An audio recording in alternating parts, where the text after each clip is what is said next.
Hello everyone, welcome to the fourth module of Life Skills.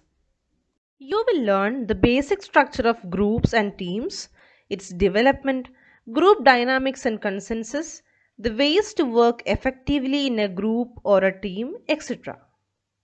In part 1, we will learn about the basics of groups, types of groups, group cohesiveness, group dynamics, group formation, group decision making, group think, and group problem solving. First of all, let's look at the definition of a group. Groups are a fundamental part of social life. A group can be defined as several individuals who come together to accomplish a particular task or goal. The members of the group interact with one another and also with the group as a whole. There will be a purpose of existence for every group.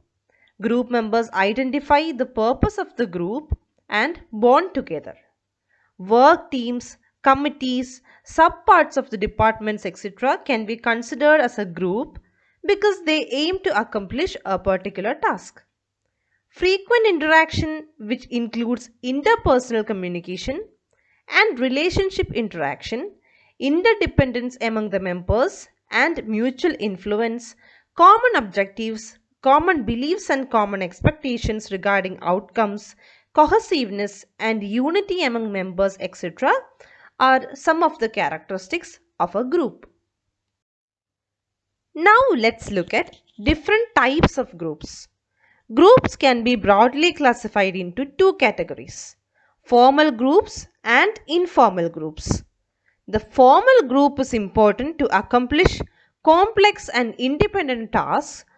Those are beyond the capabilities of individuals, to create new ideas, to coordinate interdepartmental efforts, to solve complex problems requiring varied information and perspectives, to implement action plans, and to socialize and train newcomers.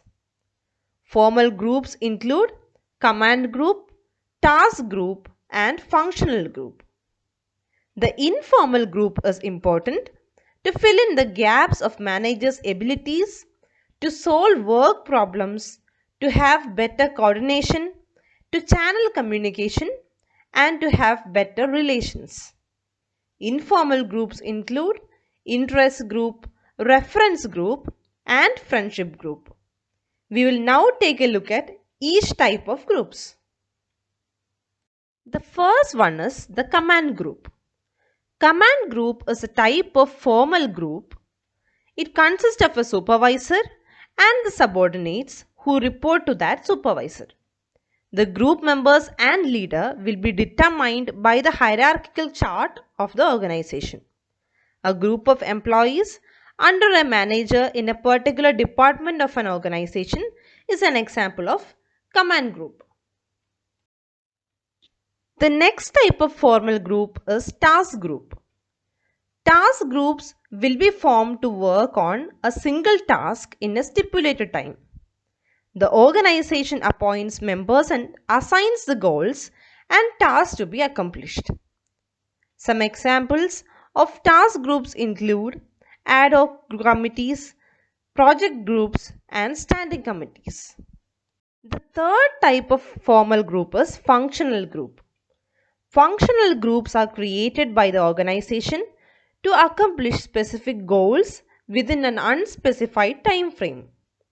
Functional groups remain in existence after the achievement of current goals and objectives. Examples of functional groups would be a marketing department, a customer service department, or an accounting department. Now let's look at informal groups. Informal groups are formed naturally and in response to the common interests and shared values of individuals. They are created for purposes other than the accomplishment of organizational goals and do not have a specified time frame. Informal groups are not appointed by the organization and members can invite others to join from time to time. An interest group is a type of informal group. The people belonging to an interest group will be bound by a common interest. They may not be a part of the same organization. The goals and objectives are specific to each group and may not be related to the organizational goals and objectives. Different clubs like film club, nature club, music club, etc., formed in an institution are examples of interest groups. The second type of informal group is friendship group. Friendship groups are formed by members who enjoy similar social activities, political beliefs, religious values, or other common bonds. Members enjoy each other's company and often meet after work to participate in these activities. The third type of informal group is reference group. The members of the reference group will evaluate themselves. The purpose of a reference group is social validation and social comparison. By comparing themselves with other members, individuals can assess whether their behavior is acceptable and whether their attitudes and values are right or wrong. Reference groups are different from the previously discussed groups because they may not actually meet or form voluntarily. Religious groups, family, etc. are most often considered as reference groups. Now, let's learn the meaning of group cohesiveness. Group cohesiveness is one of the characteristic features of the groups. Cohesiveness is the degree to which a group members are attracted to each other and are motivated to stay in the groups. Cohesiveness defines the degree of closeness that the members feel with the groups. It is understood as the extent of liking each member has towards others in the group and how far everyone wants to remain as a member of the group. Cohesiveness in work groups has many positive effects, including worker satisfaction, low turnover and absenteeism, and higher productivity. However, highly cohesive groups may be detrimental to organizational performance if their goals are misaligned with organizational goals. Highly cohesive groups may also be more vulnerable to groupthink. Groupthink occurs when members of a group exert pressure on each other to come to a consensus in decision making. Groupthink results in careless judgments, unrealistic appraisals of alternative courses of the action, and a lack of reality testing. Let's see what groupthink means. Social psychologist Irving Janis suggested the term groupthink. Group thinking is a psychological phenomenon that occurs within a group of people in which the desire for harmony or conformity in the group results in an irrational or dysfunctional decision making. Group members try to minimize conflict and reach a consensus by actively suppressing dissenting viewpoints and by isolating themselves from outside influences without critical evaluation of alternative viewpoints. When a tightly knit group is more concerned with preserving group solidarity and uniformity than with objectively evaluating all possible alternatives in decision making, individual members may hesitate to voice any dissent. The group may also discredit opposing views from outsiders and begin to believe it is incapable of making mistakes. To guard against groupthink, Janis suggests that it is necessary to encourage open discussion of alternative views and the expression of any objections and doubts. He further recommends that outside experts sit in and challenge the views of the group. At least one group member should take the role of devil's advocate whenever a policy alternative is evaluated. Finally, to avoid groupthink in workplace situations, managers should withhold their own opinions when problem solving and decision making strategies are being considered. Group dynamics.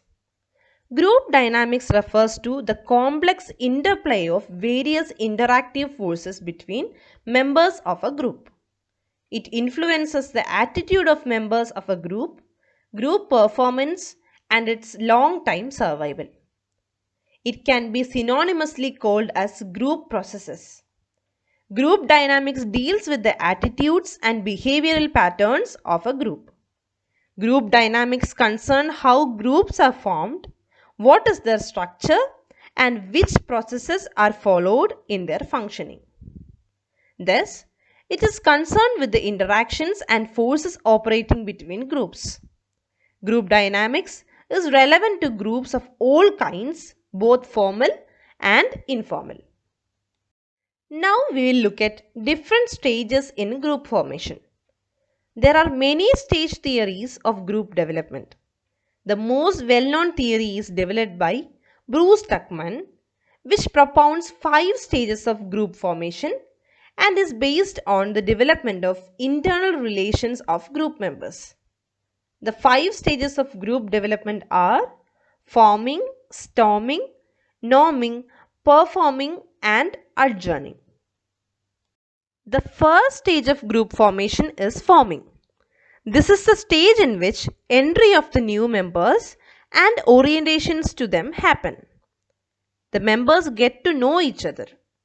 There will be some confusion among the members about the purpose and objective of the group. Discovering the purpose of the group, what is considered as acceptable, etc., are learned in this stage. The second stage of group development is the storming stage. The storming stage is where dispute and competition are at its greatest because now group members have an understanding of the work and a general feel of belongingness towards the group as well as the group members. This is a stage where the dominating members of the group emerge while the less confrontational members stay in their comfort zone. Questions about leadership, authority, rules, policies, norms, responsibilities, structure, evaluation criteria, and reward systems tend to arise during the storming stage. Such questions need to be answered so that the group can move further on to the next stage. The third stage is the norming stage. In this stage, the group becomes fun and enjoyable. Group interaction is a lot easier, more cooperative and productive, with weight give and take, open communication, bonding, and mutual respect. If there is a dispute or disruption, it's comparatively easy to be resolved and the group gets back on track. Group leadership is very important, but the facilitator can step back a little and let group members take the initiative and move on forward together. Once a group is clear about its needs, it can move forward to the fourth stage of group development, the performing stage. This is the time where the group becomes united. At the performing stage, the morale is high as group members actively acknowledge the talents, skills, and experience that each member brings to the group. A sense of belongingness is established and the group remains focused on the group's purpose and goal. Members are flexible, interdependent, and trust each other. Leadership is distributive and members are willing to adapt according to the needs of the group. The fifth stage is the adjourning stage. This stage of a group can be confusing and is usually reached when the task is completed. At this stage, the project is coming to an end and the team members are moving off in different directions. This stage looks at the team from the perspective of the well-being of the team instead of the perspective of handling a team through the original 4 stages of team growth. Now we'll move on to group decision making. Group decision making, commonly known as collaborative decision making, is a situation faced when individuals collectively choose from the alternatives before them. The decision is then no longer attributable to any individual group member, as all the individuals and social group processes like social influence contribute to the decision outcome. The decision made by groups are mostly different from those made by individuals. For example, groups tend to make decisions that are more extreme than those made by individual members, as individuals tends to be biased. There are four methods of group decision making. The first one is brainstorming method, the second one is the dialectical inquiry, the third one is the nominal group technique, and the last one is Delphi technique. Let's look at each one of them. The first method of group decision making is the brainstorming method. This technique includes a group of people, mostly between 5 and 10 in number, sitting around a table, producing ideas in the form of free association. The main focus is on the generation of ideas and not on the evaluation of these ideas. If more ideas can be originated, then it is likely that there will be a unique and creative idea among them. All these ideas are written on the board so that all team members can see every idea and try to improvise these ideas. Brainstorming technique is very effective when the problem is comparatively precise and can be simply defined. A complex problem can be divided into parts and each part can be dealt with separately at a time. The second technique is the dialectical inquiry. This technique is applicable only in certain situations, but it's an excellent method when a situation demands it. The type of problem should be such that it generates output in the form of yes or no. Say for example, a decision is to be made whether to buy or not to buy a product, to emerge or not to emerge, to expand or not to expand, and so on. These type of decisions require an extensive and exhaustive discussion and investigation, since a wrong decision can have serious consequences. There are many advantages as well as disadvantages of this type of situation. The group that makes the decision is divided into two subgroups, one in favor of the decision and other opposing the decision. The first group lists all the pros of the solution and the second group lists all the cons. These groups meet and discuss their discoveries and their reasons. After discussions, the groups switch sides and try to find weaknesses in their original standpoints. This interchange of ideas and understanding of various viewpoints results in mutual acceptance of the facts as they exist so that a solution can be put together around these facts and ultimately a final decision is reached. The third technique is the nominal group technique. This technique is similar to brainstorming except that this approach is more structured. It motivates individual creativity. Members of the group operate independently, originate ideas for solving the problem on their own, in silence and writing. Members do not communicate with each other so that strong personality domination is evaded. The group coordinator either collects the written ideas or writes them on a large board so that each member of the group can see what the ideas are. These ideas are further discussed one by one in turn, and each participant is motivated to comment on these ideas to clarify and improve them. After all these ideas have been discussed, they are evaluated for their merits and drawbacks, and each actively participating member is needed to vote on each idea and allot it a rank based on the priority of each alternative solution.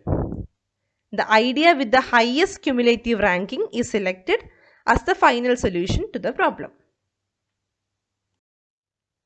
The fourth method is Delphi technique. This technique is the improvised version of the nominal group technique, except that it involves obtaining the opinions of the experts physically distant from each other and unknown to each other. This isolates group members from the undue influence of others. The types of problems sorted by this technique are not specific or related to a particular situation at a given time.